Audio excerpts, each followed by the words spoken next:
that was such a weird choice I made on the day. It wasn't scripted. It was improvised. I was there. I saw the crowd. I heard the beats. I thought like Zemo needs to show his moves.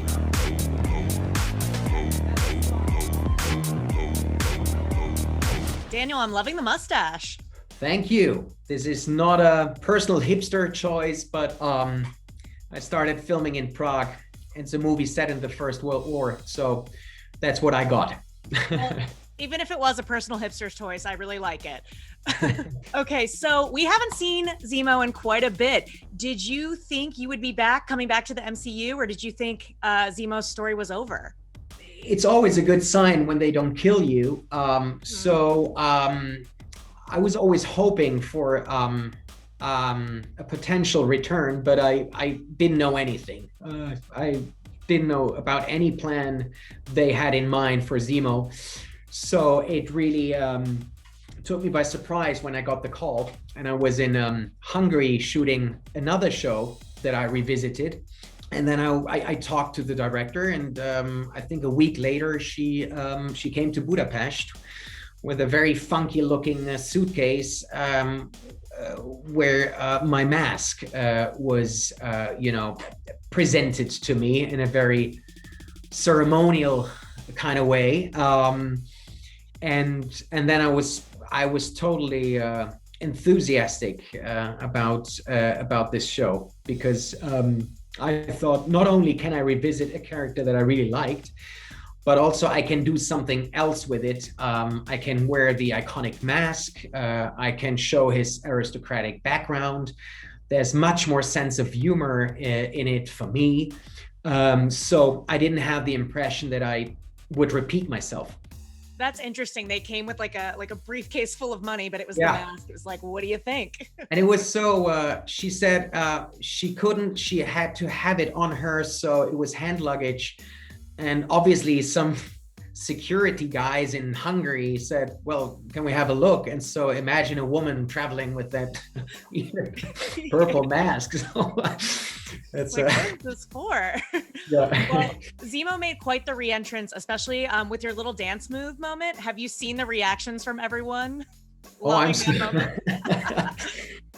it is so crazy, because that was such a weird choice I made on the day. It wasn't scripted. It was improvised.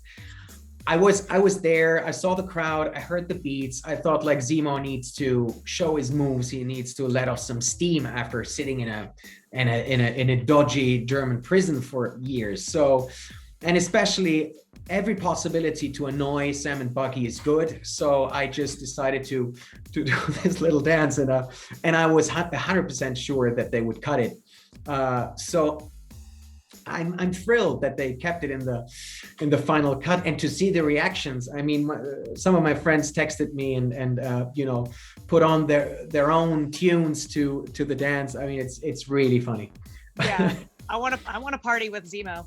Oh, you should. He's done a lot of very bad things, but audiences are really starting to root for him, even over John Walker. Did you ever expect that people would be loving Zemo and hating Captain America? It's hilarious. They should all join Team Zemo. I think it's a good choice. No, but I mean, what was established in Civil War already, and what I loved about Kevin Feige's reinterpretation of that character, was that he is not a cliche, one-dimensional evil guy who just does that creepy stuff for no reason. I mean, he does it out of a very human, motivation. He has suffered severe loss. Although I always, disagreed with Zemo's radical methods, I kind of empathized, with him, knowing where he was coming from. And that ambiguity is carried on in the show as well. So you cannot totally dislike him. No, you're right. Was there anything you were surprised to learn about Zemo this time around? Like, I love that we're getting a glimpse into like his rich boy life. Well, a lot of cars and a private jet. I didn't know that before either. No, there was a lot of surprises when I opened these scripts.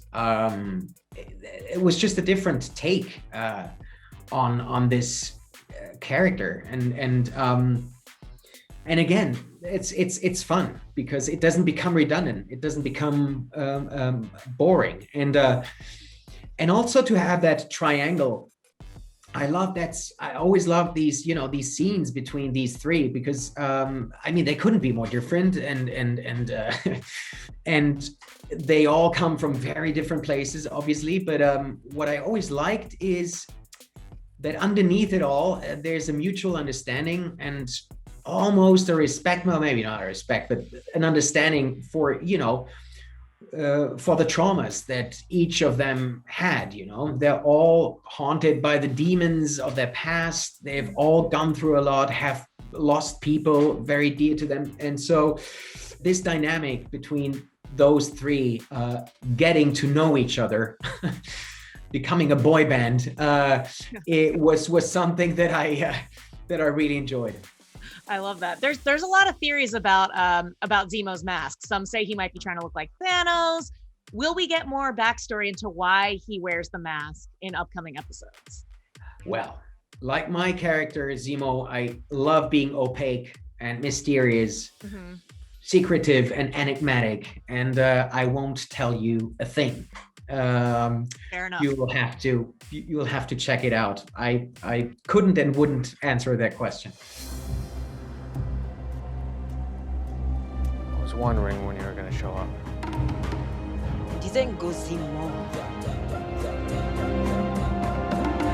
We get a cliffhanger at the end of this recent episode. Wakanda's coming for Zemo. What can you tease about the rest of the season? I'm the master of spoilers, so I'm really scared to death when it comes to these questions. I would rather not say a word. You really have to watch it. It continues being fun. What really impressed me is that they managed to keep that cinematic level to the show. It really looks like and feels like a long movie, like a 6-hour feature and there will be very interesting turns and surprises that I can assure you, but I'd rather not say anything. Well, I'll let you off the hook because I'm out of time, but lovely talking to you. Again, loving the stash and loving the show. Thank you. Thanks so much. Bye, everybody. Bye.